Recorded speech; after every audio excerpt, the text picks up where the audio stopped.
So the historic constitutional amendment to lower the voting age to 18 years old from 21 was voted unanimously by members of the parliament, passed again unanimously in the Senate back in 2019. The 3-in-1 constitutional amendment package was eventually given a royal assent by the Yang Tuan Agong on September 4th and later gazetted on September 10th.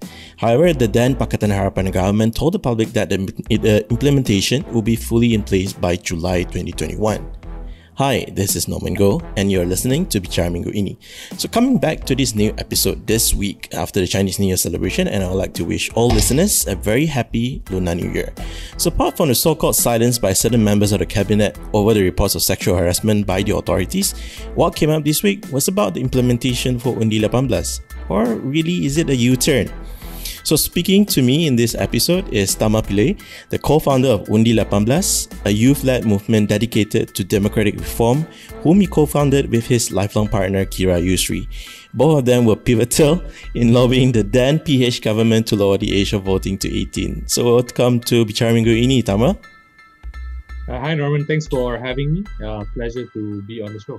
Yeah, despite your busy schedule, I think this whole morning everyone was just angry. There was a whole lot of anger since morning, I think since last night, to say the least. So it all began with the remarks made by the Senate Speaker, who is also the Senate President, Sri Rais Yatim, who said that the decision to lower the voting age to 18 years old starting this July was one made hastily and teenagers are still not ready to commit to the democratic process.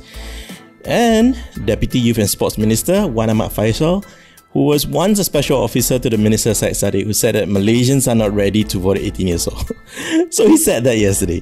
So that really opened up the floodgates on social media. But I want to know, what are your thoughts coming from the administration like this? What kind of message are they sending? For me, I think it is a clear indication that they are backpedaling. It is an indication that they are not as confident and not as clear in terms of the path forward in terms of gazetting and making sure that the Undi18 bill, and this includes automatic voter registration and also the lowering of the voting age. So it's two amendments. So they're not confident of getting this implemented in the scheduled time or in the promised time. So for me, I see when administrative officials, right, you have the Dewan Negara Speaker, who is the Young Deputy Dewan Negara, who is also part of the ruling party Bersatu, and you also have the Deputy Minister of Youth and Sports, who is supposed to be one of the people overseeing the implementation of this initiative, also from the ruling party, which is Bersatu, right? So there's no coincidence here, right, that they are echoing the same message that young people somehow are not ready, therefore pushing the blame onto young people not being ready enough, instead of taking on the responsibility to implement certain education policies, certain initiative, certain structural reforms, in order to get what they perceive as a level of readiness for this bill. So looking at the current situation, right, do you think the whole Undi18 agenda will be in limbo? Maybe delayed, maybe U-turn, we don't know. They may even backpedal, like what you said, and cancel the whole constitutional amendment to repeal it even. We don't know yet. But although these amendments were gazetted in 2019, do you think that the government, this administration, will delay the implementation, the 3-in-1 package, namely the age of voting to 18, automatic voter registration, and lowering the age of running for public office to 18? Will be right now, everything will be in jeopardy.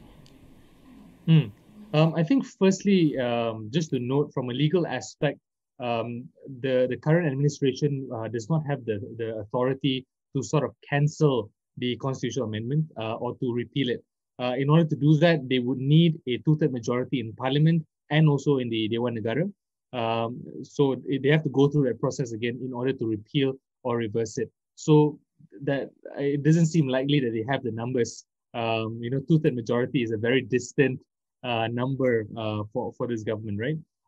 However, what the executive can do and what is entirely under their control is to determine when do they want to implement it. So when PH was in power under Tun Mahathir, the plan was that they will implement it by July 2021. We also had a reassurance from various members of the cabinet last year especially the Minister of Law, Dr. Sri YB Taqiyuddin, that the implementation is on track and it will be implemented by July 2021. So basically, as of last year, there was no problem. It is only this year, I think, perhaps because of a changing political climate, because of political instability, because they may not feel that political sentiment is in their favor. I think these are some factors that they may have taken into account. And you can see that there is a significant change in rhetoric. From previously, they were still confident. They were like, okay, this still can be done. All of a sudden, they've changed their rhetoric. So I can't be 100% sure in terms of whether or not this amendment will be suspended in terms of the implementation, which is why we are calling for the Prime Minister, Tan Sri Muhyiddin Yassin, and also his administration to clarify the position. Is this going to be implemented on time so that we will not speculate, right? Because what we have right now, what the public has been seeing, is that representatives of his administration, and these are not low-key members. This is the deputy minister and also the leader of the Dewan Negara, two very important figures, both saying that they're not confident on the implementation. So we need the government, especially the Prime Minister, to re-clarify and restate his commitment to implementing the Undi18 bill by July 2021. So in your opinion, why is it so sudden, this kind of topic suddenly, crop up again? Although it was given a reassurance by the de facto law minister last year, that was then. Like what you said, the political climate has changed in this year particularly, has changed tremendously. And, what was said last year may not be implied again this year. What made that change in the position, possible change in the position of this administration? So I think in terms of public sentiment, right? So for us, I think we've been hearing rumors already for the past few months that there was a change of position. It's just that it was just rumors, and we did not want to take action or to speak out on rumors. I think that's a normal, that's a normal principle that you take. But I think people started reacting and people started strongly discussing the moment Rais Yatim, who released a statement or had in his interview questioned the logic and the validity of the amendment. I think that was one level, right? So there were a lot of civil society organizations, a lot of political parties that responded to that. And then we had a second representative also from the administration, YB Senator Wan Ahmad Fayhsal, who also repeated the exact same sentiment that the youth were not ready. In particular, in his words, the Malay youth were not ready to be engaged politically, and therefore more action needed to be taken. Right. So this again was another sentiment that basically where a lot of people from civil society and also the youth in general were questioning what is this government's commitment. To answer in terms of the government's change of stance, I think I sort of touched on this earlier. I do think that there has been a shift in sentiment from the general public in terms of their perception towards this government. I think perhaps the issue of the pandemic management, the issue of management of the economy, of the education processes, whether it is in terms of the primary, secondary school issue, or even the university level management of education. I think these are some key issues where there's a perception that mismanagement has occurred or things could have been done in a better manner. So I do think that this has contributed to a largely negative sentiment from the public. So understandably, there may have been more fears, right? That this administration has felt that, the public is now turning against them. People are now more negative about this government, and therefore I'm more afraid about giving out democracy. But I think this is something that needs to be emphasized, right?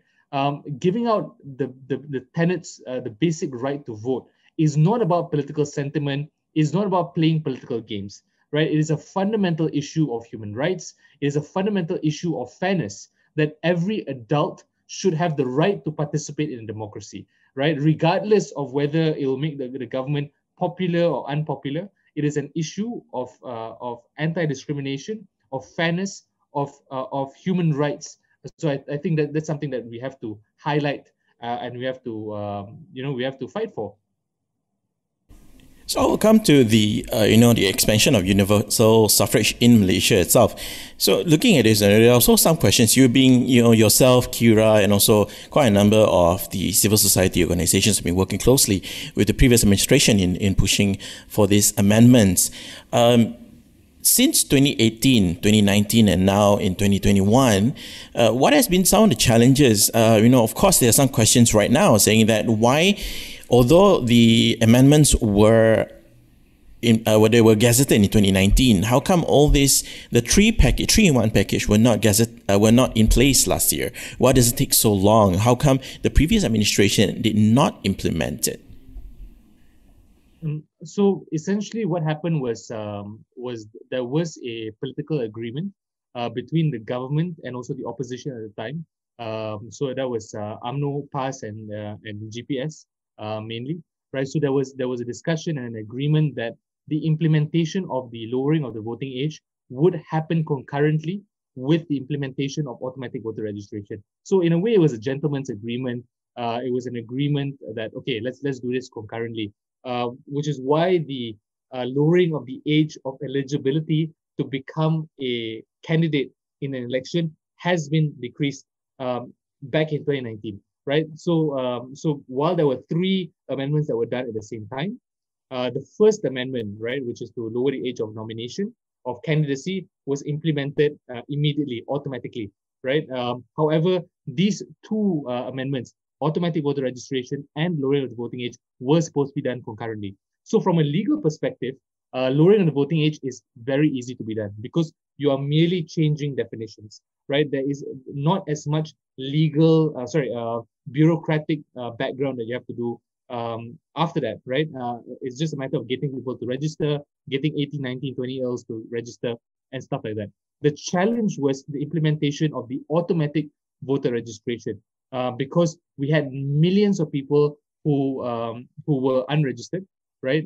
That's one level. Second is that you had millions of people with less than accurate addresses, less than accurate information in terms of their voter registration or their national registration, right? So these were some issues that that SPR had faced, and they've been working hard over the past few years to manually input this data over time. So I think that was the reason why the delay or the postponement of the implementation was justified, right? Because it did take a lot of time to implement this automatic voter registration. However, this 2-year period should be more than enough time for SPR to implement this already, implement automatic voter registration already, and therefore there should be no reason whatsoever for both amendments to not be implemented at the same time. Because right now we have this really weird situation where you are able to become a candidate at 18, 19, 20 years old, but you cannot vote for yourself, right? Which is such a weird dichotomy, such a weird, irony in our system right now. Now, looking at this situation, what would be the possible implications for this? And do you think this is an act of voter suppression, or some would say robbing the rights of young Malaysians to exercise their democratic rights to vote? I would say absolutely. It is in a way a voter suppression if they decide not to go forward and decide to postpone the implementation further than they agreed upon date, right? I think the simple logic is this, right? In a democracy, every single adult should have the right to vote and choose their government because every single adult has direct implications by the government which are chosen in terms of income taxes, in terms of criminal legislation, in terms of, if let's say the government goes to war, it's this 18-year-old, 19-year-old, 20-year-olds in the military, for example, which will have to fight and die for the country, right? In terms of laws such as signing contracts, right? So there are a whole number of laws that any adult will have to face that is tied to the government that you choose, right? So the concept is this: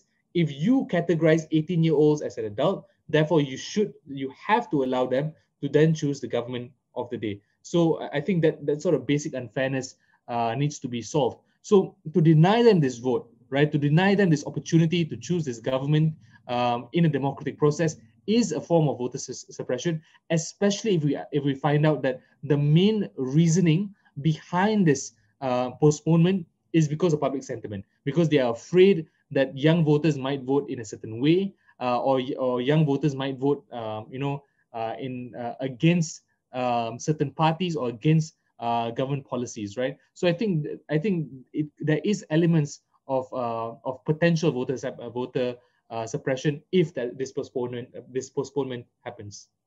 I think we've also seen some of the surveys done by Merdeka Center, Ilham, and other think tanks have also shown that younger voters in Malaysia do not have that sort of tendency to vote along the lines of the party or party loyalty. In Malay word, they will say totok parti, totok sokongan parti.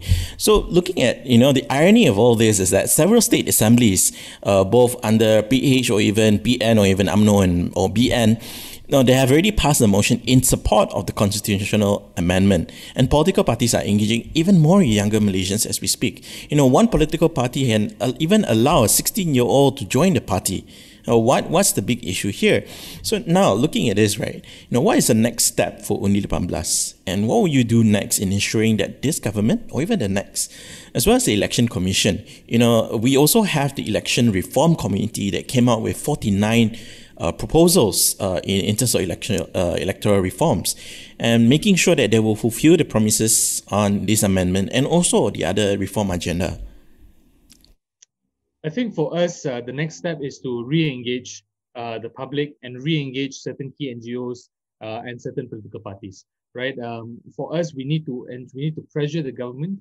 We need to ensure that the government remembers the logic of it, and the public remembers the logic of Undi18, right? Because in the end, we only succeeded because there was a critical mass of the public that was in support of this bill, that understood the logic of this bill, and basically agreed with us, right? And that was the reason why, because of this critical mass, we were able to push it into becoming a constitutional amendment. So for us, I think we will start to re-engage. If you notice on our social media, we are now pushing out more content again, trying to re-justify what we've justified in the past. But I think more importantly is to engage with a number of youth NGOs to ensure that they do speak up and in favor of this amendment, and say that, hey, this was promised to the Malaysian youth and this needs to be implemented as soon as possible. Or number two, I think another thing is that a lot of youth NGOs need to start engaging young Malaysians and getting them to register as voters, right? Because a lot of people are thinking that the automatic voter registration is going to happen, so therefore I don't need to waste my time to register as a voter. But it's clear that, or it seems that that this administration is thinking differently, right? They're sort of trying to postpone these two amendments, and if you listen to the rumors, it may seem that the next general election may come sooner than later, right? May come even as soon as middle of this year, right? So with these things in mind, it is very important that youth NGOs and youth organizations engage on these two issues. One is to push for the gazettement of this bill, of the implementation of this bill, and number two is to push their own members and also the youth in general to start registering as voters, so that we are able to be involved in the democratic process. And of course, we will also have to start or restart our engagement with key political figures within the government and opposition, right? We have to remind them that this is a bipartisan effort, that in reality, young voters are not going to vote any particular way. They're not going to be pro-PH or pro-UMNO, for example, right? Because data has shown us that young voters are not, they're not similar to young voters in the West, where young voters always lean Democrat or always lean Labour Party, for example. That's not the case in Malaysia, right? Young voters tend to vote based on race, based on religion, based on geography, right? Very similar to their older counterparts, right? Which means that, for example, in Kelantan and Terengganu, PAS would be the biggest beneficiaries of the lowering of the voting age, right? In areas such as Johor, for example, or in Pahang, UMNO may be the biggest beneficiaries. In places like Penang and Selangor, PH might be the biggest beneficiaries. So you can see that every major political party has their base of supporters that they will benefit from. And not to mention, since our current government started off as a coalition of of Malay Muslim of Malay Muslim parties, right? Just to remind them also that young voters, especially the latest batch of young voters, have a higher percentage of Malay Muslim voters, right? So it's extremely ironic and extremely weird if this administration is afraid of people that are basically their target demographic, right? Higher percentage of Malay Muslim voters, people that may benefit them in places like Kelantan, Terengganu, places in Johor, Pahang, and all that stuff, but they are somehow afraid, right? So that gets you to think, right? Why are they afraid, right? Because all data shows that young voters are not going to be skewed in a certain way. It is fair game. It is bipartisan. So it's time to get it implemented. So the emergency is, slated to end by August this year, and the calls for general election is just around the corner. I mean, all parties are all looking for election. So what is your reading of current political landscape? Back then, in the 2018 general election, it looks like it's going to be a two-party kind of side. A very obvious line was drawn. But after what happened post Sheraton move last year, it's a whole different kind of game this time. It's a whole different political realignment. So how will young Malaysians vote this time around? Honestly, I think it's very, very hard to say. It's very, very hard to say. I honestly can't even make a prediction right now because we don't even know who are the players yet, right? Is it going to be PN versus PH plus, right? Or is it going to be PN, which is Bersatu and PAS plus Gerakan, right? Or versus BN, which is UMNO and UMNO, MIC, MCA, etc., versus PH plus, right? So it might maybe a three corner fight. There's also potential of certain PH parties maybe working together with UMNO in certain areas, right? There may also be state-based coalitions where parties decide, hey, you know what? On a federal level, maybe you guys can collaborate, but on a state level, we don't want to work together, right? Which might be the case with UMNO and PAS, right? Or PAS and what we see in Sabah, right? Where exactly. That's a very, very good example too, right? Where on a federal level there may be an alignment, but on a state level there may be a disagreement, and therefore a clash between so-called friends, right? So I think these are things that are very complicated. And to add to that, also is also the issue of who will be the next political leaders, right?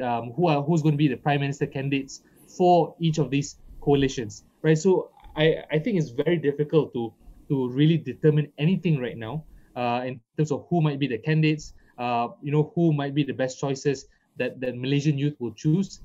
However, I do think in the end, fundamentally, Malaysian youth will vote very much according to previous trends, right? Which is according to racial, religious, and also geographic linkages, right? So that's not going to go away. So which means that if you are a Malay Muslim youth from a rural area, you probably won't vote for DAP, right?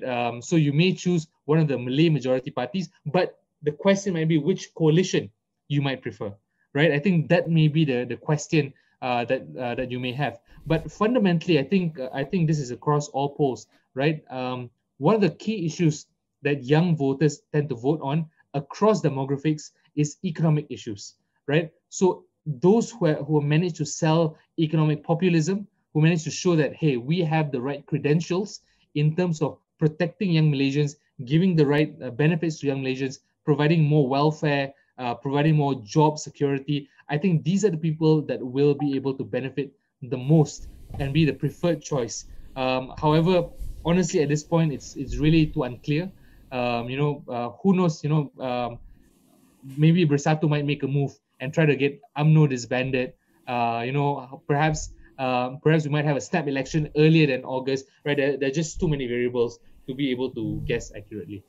Looking at it, like what you pointed out very clearly is that it's just the bitter old men fighting for the primacy position again. And then Women are always being left out. Young people are always being left out.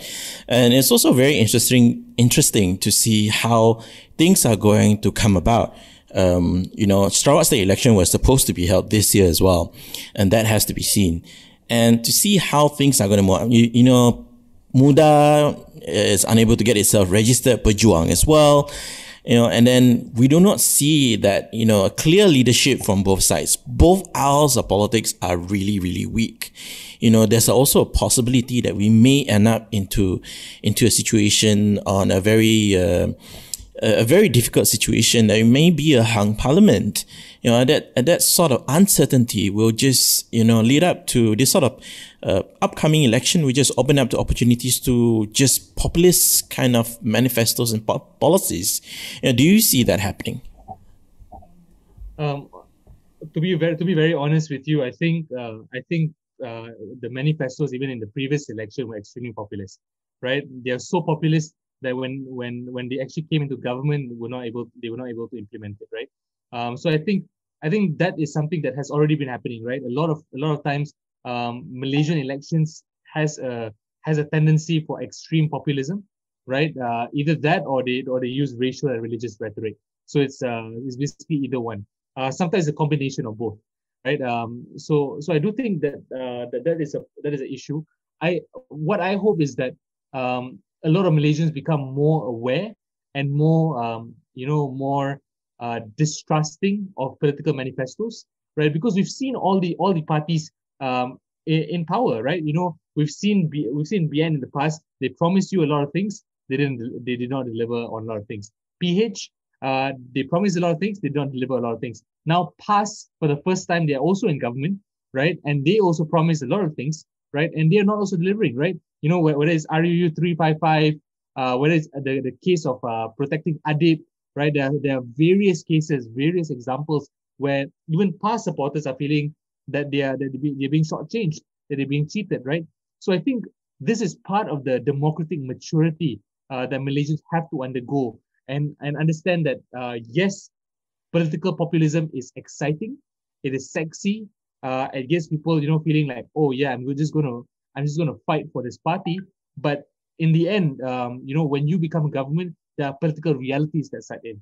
There are certain stakeholders that you have to adhere to. There are civil service that you have to respect in terms of the processes. There are many industry stakeholders, and also let's be honest, there's also deep state actors, right? That may stop certain things from moving forward. So these are things that the public must learn to understand, that as part of our process of developing political democratic maturity. So let's take a step back, looking at the things, what's going on around the region, in ASEAN region, so we're seeing a rise of young people. Now they're in the streets, despite COVID-19 pandemic, we've seen in Myanmar, in Thailand, in Indonesia, making their voice heard, taking to the front lines. What's your take of what's happening over this region, particularly in ASEAN, looking at how young people really took to the streets? For me, I think it's very much related to COVID-19, right? Because COVID-19, of course, as a pandemic, I mean, let's put the healthcare side part aside. But COVID-19 has been a gift, it's a great gift to all, autocrats and dictators throughout the world, right? They've been using it as a foil to justify assault on democracy, to justify mismanagement of the economy, to justify anti-human rights, anti-liberty, and a lot of strong arm tactics, right? This is something that is consistent across the world. So what you're seeing is that in a lot of countries, they've been taking advantage of the fact that that their citizens are not able to speak up well, or they're afraid of the pandemic, in order to implement these kind of things, military takeovers, government coups, and all that stuff. So I think what you're seeing around the region is this sort of political frustration by young people against this sort of anti-democratic or basically autocratic governance, right? That they're feeling, hey, let's have our voice let's have our say, and we deserve a right to choose our government. We deserve a right to have better policies, and even with this pandemic, we deserve a right to live with dignity, right? So I think that's something that is that underlying factor where people are angry, are frustrated, they're feeling that like their needs are not being taken care of. So people are acting up, they're fighting back, they're protesting, they're rioting, and I think honestly, if let's say the administration doesn't get their act together, I wouldn't be surprised if we will see that situation in Malaysia too. So, I think on a final note, to see that we are learning from our neighbors that despite COVID-19 pandemic and its potential of getting infected, people are still in the streets in defending what is they hold very dear, that is the democratic right. In your final note, what do you say to a lot of young Malaysians out there?